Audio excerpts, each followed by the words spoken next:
Assalamualaikum warahmatullahi wabarakatuh. Baik adik-adik, sebelum kita melanjutkan pembelajaran kali ini, jangan lupa like, subscribe, and comment ya. Oke.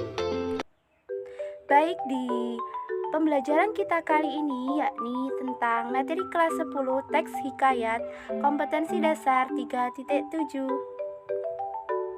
Di kompetensi dasar 3.7, mengidentifikasi nilai-nilai dan isi yang terkandung dalam cerita rakyat atau hikayat, baik lisan maupun tulis.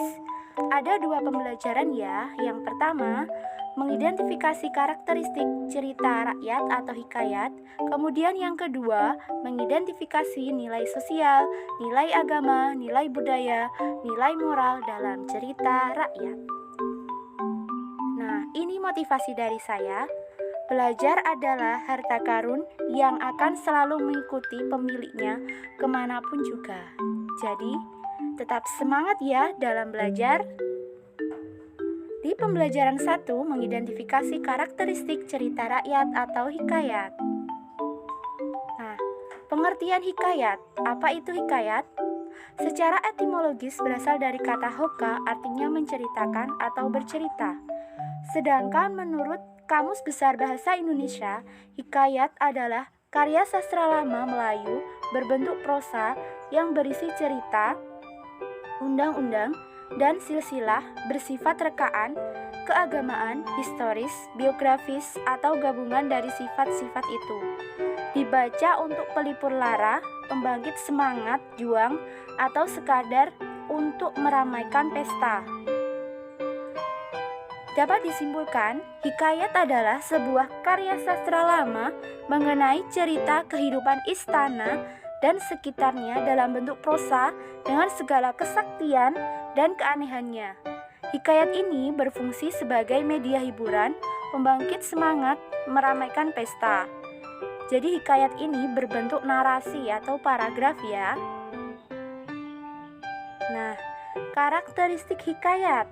Hikayat itu bersifat anonim, yakni tidak menyebutkan nama pengarang di dalamnya.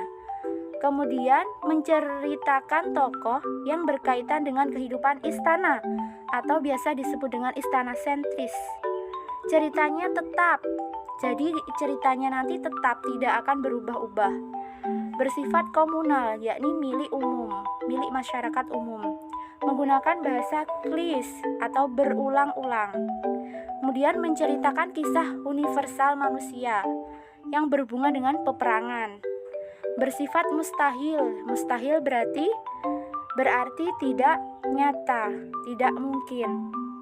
Bersifat tradisional, meneruskan budaya, tradisi, kebiasaan. Jadi ini tema dalam hikayat nanti akan berhubungan dengan tradisi hikayat tersebut. Kemudian menceritakan kesaktian tokoh. Jadi di dalam hikayat itu ada yang menceritakan kesaktian tokohnya. Hikayat bersifat didaktis, yakni bersifat mendidik pembaca ataupun pendengar.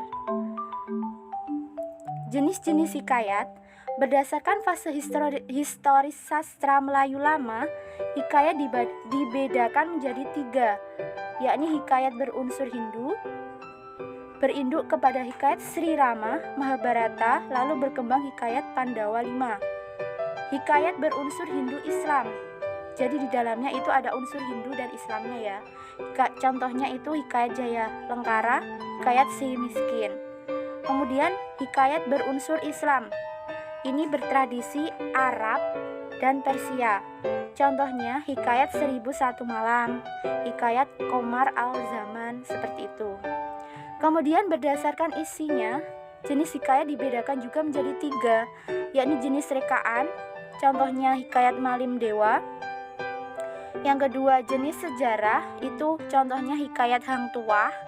Kemudian jenis biografi, contohnya adalah hikayat Sultan Ibrahim bin Adam. Masuk di pembelajaran yang kedua, mengidentifikasi nilai-nilai dalam hikayat. Ada nilai sosial, agama, budaya, moral. Kemudian tambahan 1 ada nilai pendidikannya nanti. nilai-nilai dalam hikayat inilah ada nilai agama, nilai moral, budaya, sosial, dan juga nilai edukasi atau pendidikan. Ini adalah contoh dari mengidentifikasi nilai-nilai dalam hikayat Indra Bangsawan. Nilai sosial adalah nilai yang berasal dari hubungan masyarakat. Indikasi nilai sosial dikaitkan dengan kepatuhan dan kepantasan bila diterapkan dalam kehidupan sehari-hari. Ini contohnya ya, kalau di dalam hikayat Indra Bangsawan, nilai sosial yang ada ini tidak melihat perbedaan status sosial. Dibuktikan dengan si kembar menolak dengan mengatakan bahwa dia adalah hamba yang hina. Tetapi Tuan Putri menerimanya dengan senang hati. Seperti itu. Jadi di dalam hikayat Indra Bangsawan itu nilai sosialnya tidak melihat perbedaan status sosial. Selanjutnya, nilai budaya. Nilai budaya adalah nilai yang berasal dari suatu masyarakat dan dipengaruhi perilakunya terhadap alam dan sesama manusia. Ini adalah nilai budayanya. Raja ditunjuk berdasarkan keturunan dan raja yang memiliki putra lebih dari satu selalu mencari tahu siapa yang paling gagah dan pantas menjadi penggantinya. Mencari jodoh putrinya dengan cara mengadakan sayembara atau semacam perlombaan untuk menunjukkan yang terkuat dan terhebat. Dibuktikan dengan adanya teks tersebut. Silakan dipahami dan dibaca.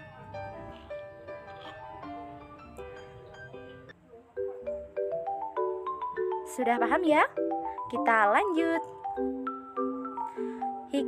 Di dalam hikayat Indra Bangsawan, nilai agama adalah nilai yang berasal dari ajaran agama. Nilai agama memiliki kebenaran yang mutlak. Nilai agama biasa ditandai dengan penggunaan kata dan konsep Tuhan, makhluk gaib, dosa, kemudian pahala, serta adanya surga dan neraka.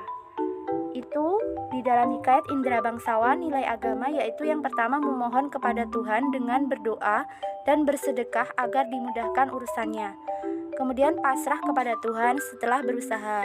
Dibuktikan dengan adanya, maka pada suatu hari ia pun menyuruh orang membaca doa kunut dan sedekah kepada fakir miskin. Selanjutnya di bukti yang kedua, maka ia pun menyerahkan dirinya kepada Allah Subhanahu wa Ta'ala dan berjalan dengan sekuat-kuatnya.